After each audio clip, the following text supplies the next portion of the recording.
Hey everybody, it's the OMAD Dad. Welcome back to my YouTube channel, a channel that is dedicated to living the OMAD lifestyle or eating just one meal a day.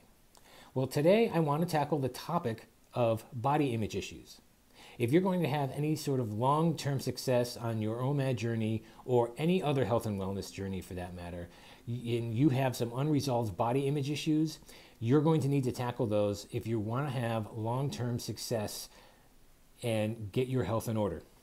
And I'm going to explain that in sort of a roundabout way on how I came to get the inspiration for this post today. I was watching this documentary. It was a PBS documentary about the 50s generation and what that society in America at that time, what they did that led to the big counterculture of the 60s. Now, this is a generation, and I'm familiar with them. I had the great fortune of having many, many long conversations with my grandparents growing up. My grandparents lived through the Great Depression and World War II, and the world that they grew up in and lived in, it seems like it's from another planet. It is totally different than what it is today. But I loved hearing the stories growing up. This was a generation, as I just said, they lived through the struggles of the Great Depression, a long time when many people were out of work, struggling with their families, struggling to put food on the table. There was just a horrible time in our history. And then right after that, we barely get time to recover, and we go into the horrors of World War II. And so as soon as the 50s came, they come back here, they start building families, they try to get into some sort of normalcy, some sort of life for themselves. And they quickly see that, you know, the more they worked, the more they could enjoy some of the nicer things in house. They could have the house, they could have the bigger, a fancier car, they could travel more, and all the new gadgets that were coming out. But also, what this documentary was talking about is the culture of that culture and how it led to the counterculture of the 60s with the hippie movement and everything. Because at that time, there was, if you watched any sort of TV programs from, and Leave It to Beaver or anything, you always saw these really clean-cut, very neatly pressed families. Everybody was, prim and proper, their exact behavior, and it was a very particular image, and that was how American society was, and that's just how we were for the longest time. That everything was prim and proper, everything was perfect, nothing went wrong. We know that's not the case, anybody that studies history. And that counterculture was a group of kids who were saying, you know what, we want to be different and we don't care about that. And living up to these standards is almost impossible. So you had the absolute antithesis of that come out of that culture. And we later learned that really it wasn't all about, documenting a particular truth of America. It was all about the government kind of using Hollywood in a way to make America look morally superior than the communist Russians at the time, because we were deep in the Cold War, and it was all just a public relations tool that we used to try and get the psychological edge on them, that we were all the more superior. So here we are, generations later, and the Cold War is long since over, and yet a lot of the points that they were coming up with in that time, a lot of the propaganda points that they were pushing at that time, are still ingrained in the psyche of our psychology. They're still ingrained in the psyches of our public. For example, everybody had to fit in a certain image. Everybody had to look and act a certain way and think a certain way and be aligned with certain things. And you just went to church on a certain day. You went to this. This is how you as soon as you got out of work, men went to work at certain jobs in the office, and women stayed home and had kids. And out of that, they eventually moved on to, everybody had to look a certain way. And particularly they started, I think, with women. They not only had to be domestic goddesses, but they also had to be goddesses in the bedroom, and they had to be models. And that's when you started seeing more magazines coming out of this is, what the ideal woman is supposed to look like. And that also trained men into thinking this is also what ideal woman is supposed to look like. And a guy was supposed to be a certain way. I think you see where I'm going with this. And that sort of behavior is still around in our culture today. There's nothing wrong with having magazines that tell you, how to take good care of yourself, or improving your health, or maybe what sort of the latest clothing designs are coming out with. But the backstory is always this idea of, we need to sell you a bunch of stuff, and they do so by saying you're not good enough. So they pump this fear into you this is in the recesses, the back recesses of your mind, that there's something wrong with you, you're not complete, and that you need our products to get better. And this, even though much of that activity of the 50s is gone, there are some bits and pieces of it that are still active in our society today. And one of this has led to, I believe, many people having these issues with body image, that we are all supposed to be a certain height, a certain weight, look a certain way. And if you're anything other than that, then there's something wrong with you. There's a pretty wide and pretty broad term in range as to what makes up a healthy individual. And you can go to your doctor, and on paper, your doctor can tell you whether or not you're on the right path, and they can check certain things to make sure that you're not aligning yourself up with heart disease or diabetes. And you can be on paper healthy and not be a model. So there's nothing wrong with that, and you don't need to fit in and look a certain way. I see so many people, and it's good to have a hobby and go to the gym and exercise, but I see so many people out there, especially who have these YouTube channels that are all about getting a six-pack abs, or the vanity of having the right Kim Kardashian butt, or something ridiculous like that.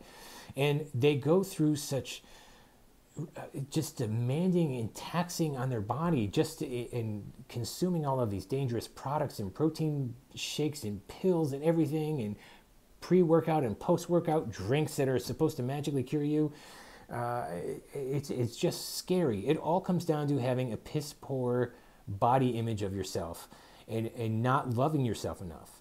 As I'm going to say, loving yourself also, on the flip side of that, means that you have to love yourself enough to know that you're unhealthy and that you need to do something. But again, I hope to convey that I'm conveying on this channel that there is an easy and a safe way of doing this, completely moving it around and shaking it up and turning it on its head, just so that you can lose a little bit of weight. What we do here, and what you quickly discover, is that you don't need to be knee deep in that consumerism mindset.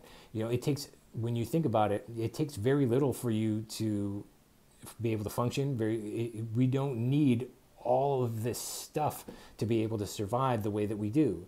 Those of us who have been doing OMAD or some form of time-restricted eating for any length of time are actually shocked to see how well they survive on not eating all the time and not eating all throughout the day. They're able to lose weight, and they manage their weight without any sort of effort on their part at all. Many people, mostly myself included, lost this weight without even having to go to the gym at all. It's good to be active, and we know that it's really good for our cardiovascular system and keeping our blood sugars low and stabilized, and et cetera, et cetera. But you don't have to have, it doesn't have to be your full-time job. And that's what I wanted to kind of convey on this channel. There's nothing wrong with exercising. There's nothing wrong with, doing any sort of extreme sports. But again, if you have a good, healthy body image then you will be very successful in this, no matter which path you take. And the main reason I think for that is, if you don't have a very healthy body image, in a self-image for yourself, either one, you're going to sabotage yourself, and because of this sort of self-loathing or self-hatred, and you're going to sabotage your efforts, and you're not going to make it, and it'll become this self-fulfilling prophecy. And so your health will actually become worsened. Or what will happen is that you will become successful, but because you don't love yourself enough, because you don't have a good, proper body image, because you don't have a good love for yourself, whatever you do is going to be looked at as done in vain. So you're going to, no matter how great your health gets, no matter how good your numbers are, no matter how free from disease you're going to be, you're going to look in the mirror and go, I still can't quite get that last muscle to pop out of my abs, or still don't quite have that J-Lo, but I got to keep working, I got to keep going. As if it's that ideal, again, that's been put into the recesses of our psyche, and that, that this is the image of here of what we're supposed to be. And if you're not that, then you're not normal. I'm here to tell you that if you want to be successful in the long term on this or anything, if you have body image issues, that you really do need to heal them, and that will lead you to some long-term success. Many people will ask me about different advice on this channel, and I feel like the whole point of this channel is like we're just having a conversation about what has worked and what hasn't worked, and some tips on how to make that happen. I'm not a doctor, I'm not a nurse, I don't give out any medical advice when people contact me.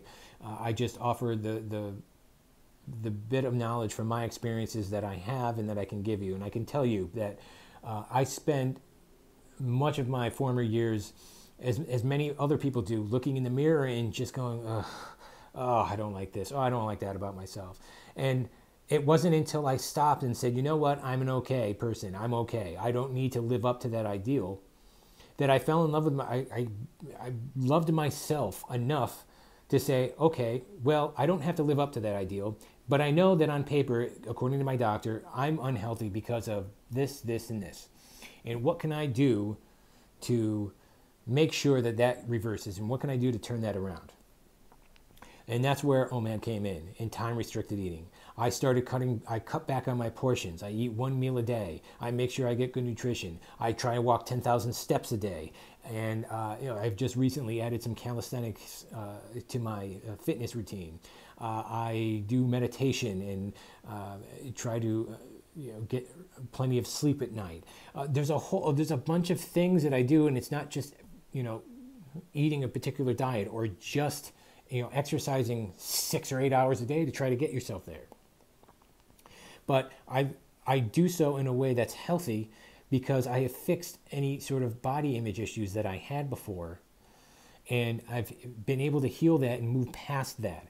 And that is how I'm going to have long-term success, and that's how you're going to have long-term success on this or any program or anything in life, is if you're able to heal this properly. So the moral of the story today is I would encourage you to go back inside your mind, take a look and see, do you have any sort of body image issues at all? Is there anything that is holding you back? Where do some of these come from? Where are some of these issues? Where do they stem from? What's the origin of them? And look at them for what they are, and really objectively judge whether or not they serve a purpose in your life, or whether you need them or not. I guarantee you will see that most of this that we're chasing, this ideal that we're chasing, is just ridiculous.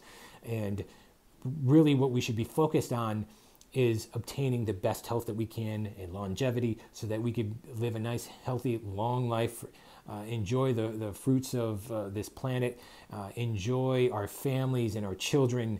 And again, that's why on this channel you aren't going to see me with the flashy music, with the shirt off and flexing and exercising and trying to show you my six-pack abs, or me doing any sort of posing and workout montages. You're not going to see that on this channel, because that's not what it's about. It's about health, and not some sort of quick clickbait crap that gets 30,000 viewers a day. Just to have some Instagram-worthy pictures. I want us all to have some longevity and some real health, and I believe that OMAD, or some form of time-restricted eating, is the way to get yourself there, along with a good, healthy, nutritious diet that you're eating, a little bit of exercise, a little bit of movement every day, a healthy amount of sleep, and just a little bit of an awareness practice, and some lightheartedness in life, and the ability to laugh and enjoy things. And because you only go around this planet once, you might as well enjoy it and be lighthearted about it, and just have a good time. So that is it for me for today. I hope you enjoyed that video. I hope you got something out of this. And again, if there's anything that you feel like you want to talk to me about regarding your body image issues, or anything OMAD related, feel free to leave a comment below or email me at my email address I've got in the description on this video, and I will do my best to get back to you as quickly as I possibly can. But that is it for me for today. I hope you guys have a great day and you're having a great OMAD, and I will see you next time.